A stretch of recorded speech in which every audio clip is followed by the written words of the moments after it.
Hi, this video is called Why Do I Eat Only Einkorn Wheat? And the short answer is because it doesn't make me fat. But modern wheat, that means any wheat you're eating in America, will make me fat. Meaning that my belly, which is this morning was 31 inches, measured around my belly button, would be like if I was to switch from eating einkorn bread to regular bread that you buy in the store, even delicatessen bread, whatever, would just start to grow and grow and grow, to get to 34, 35 inches, probably is the biggest it's been in my life. And I'd rather not be fat, if I got a choice. So where did I learn about einkorn wheat? Well, I told you, like I weigh myself. Here's my, weight from January of 2009 all the way to this morning. This morning was 173 pounds. But you see my weight's been bouncing up and down from around 200. The lowest was mid 160s when I was running. I thought my knees would handle it, but they didn't. But and this is through intermittent fasting. I've done some videos on that. But some of these drops were switching from modern wheat to einkorn. I learned about it reading this book called Wheat Belly, written by author William Davis. I'd never heard of einkorn wheat before.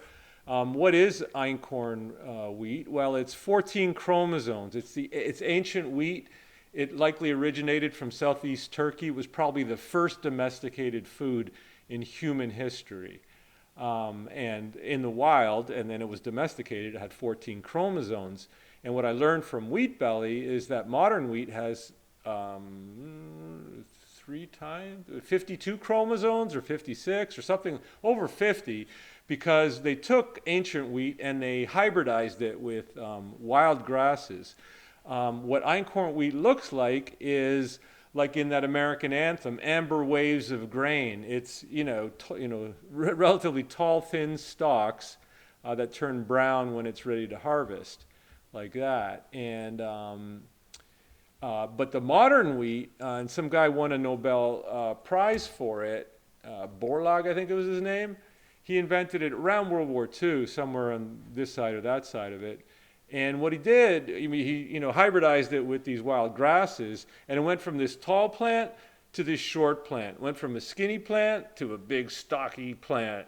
And went from these small seeds like this, these are the einkorn seeds, to big fat honkin' seeds. So it doesn't even look like the same plant.